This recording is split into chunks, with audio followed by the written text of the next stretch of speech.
বেগুন পুড়ে ভর্তা এভাবে হয়তো সবাই খেয়েছেন, কিন্তু আজকে একদম ভিন্ন ধর্মের একটা রেসিপি আপনাদের সাথে শেয়ার করতে যাচ্ছি। যারা ডোসা খেতে খুব বেশি পছন্দ করেন, আজকের রেসিপিটা তাদের জন্য, তাদের কাছে তো বেশ ভালো লাগবে।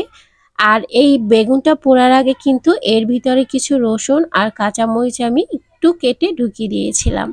আর এই যে ডোসা তৈরি করে নিচ্ছি, আর এই ডোসা খেতে কিন্তু সবাই অনেক বেশি পছন্দ করেন।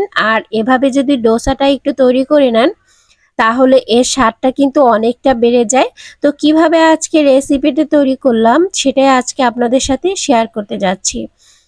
এজন্য প্রথমে এখানে একটা মাঝারি সাইজের বেগুন নিয়ে নিয়েছি আমি, আর এটাকে কেটে ধুয়ে পরিষ্কার করে নিয়েছি, আর একটু মাঝখান থেকে এভাবে কেটে নিয়েছি।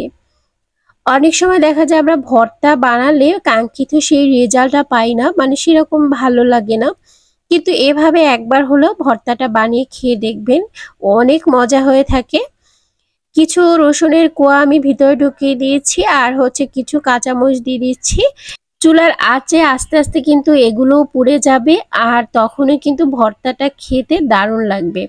তো আস্তে আস্তে ভিতরে দেওয়া হয়ে গেছে, এখন আমি চুলার ভিতরে বসিয়ে দিচ্ছি, আর বেগুনটা আস্তে আস্তে পুড়ে নিচ্ছে। একটু পরপর একটু ঘুরিয়ে টুরিয়ে দিতে হবে, যাতে বেগুনটা ভালোভাবে পোড়া হয়ে যায়।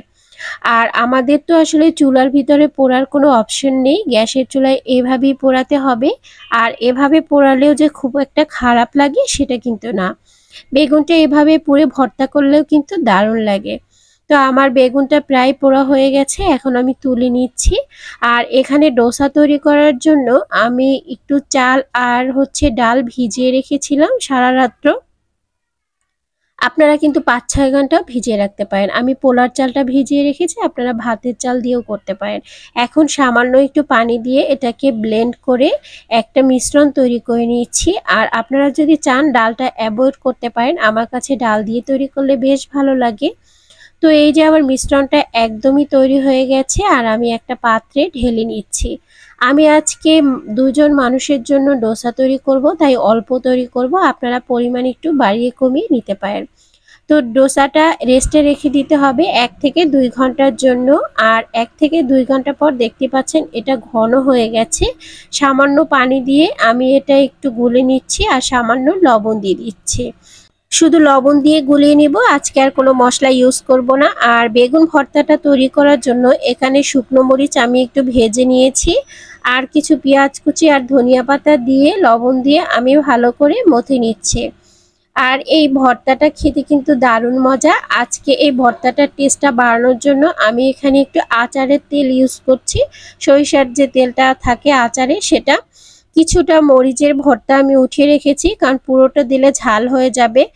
এখন আমি বেগুনের খোসাগুলো ছাড়িয়ে নিচ্ছি, আর দেখতেই পাচ্ছেন কতটা সহজে খোসাগুলো উঠে যাচ্ছে। আর এই ভর্তাটা দিয়ে ডোসাগুলো খেতে যা দারুণ লাগে, আপনারা যখন তৈরি করবেন বুঝতে পারবেন। আর ভিতরে যে কাঁচা মরিচ আর রসুনের কোয়াটা ছিল, সেগুলো আমি ভালো করে একটু থেতলে নিয়েছি, আর ভর্তাটা এখন মেখে নিচ্ছি। আর এই ভর্তাটা খেতে কিন্তু দারুণ লাগে। আপনারা যারা যারা এভাবে তৈরি করে খেয়েছেন তারা তো অবশ্যই জানেন। আমি এখানে আরও কিছু ধনিয়া পাতা আর হচ্ছে পেঁয়াজ কুচি দিয়ে দিচ্ছি ভর্তাটার স্বাদটা বাড়ানোর জন্য। আর আস্তে আস্তে করে কিন্তু আমার ভর্তাটা একদমই তৈরি হয়ে গেছে। আর এই ভর্তাটায় ডোসায় দিয়ে একটু তৈরি করে দেখবেন যে কতটা মজা হয়। এই ধরনের রেসিপি আপনারা একবার হলেও ট্রাই করে দেখতে পারেন। একদম ভিন্নধর্মী একটি রেসিপি, আর খেতে কিন্তু দারুণ লাগবে। মুখরোচক একটা খাবার বলা যায়। এখন আমি চুলায় যাচ্ছি, আর ফ্রাই প্যান বসিয়ে দিচ্ছি, আর ডোসা ১ চামচ নিয়ে তারপর যে ফ্রাই প্যানটা গরম হয়ে আসলে দিয়ে দিচ্ছি। আর এভাবে হাত দিয়ে একটু ঘুরিয়ে দিচ্ছি, যেহেতু ডোটা অনেক বেশি পাতলা। এখন আমি ঢাকনা দিয়ে ঢেকে ১ মিনিটের জন্য রেখে দিচ্ছি। তো ১ মিনিট পর আমি ঢাকনাটা তুলে দেখি এটা একদমই রেডি হয়ে গেছে উল্টানোর জন্য। আর অনেক বেশি চুলার আঁচটা রাখিনি, মিডিয়াম লোতে রেখে তৈরি করে নিচ্ছি। এখন একটু বেগুন ভর্তা আমি চামচের সাহায্যে এখানে দিয়ে দিচ্ছি। আপনারা যারা ঝাল খেতে পছন্দ করেন একটু বেশি পরিমাণ দিয়ে নেবেন। আমি যেহেতু আমার হাজবেন্ডের জন্য তৈরি করেছিলাম, তাই একটু ঝালের পরিমাণটা কম দিয়েছি।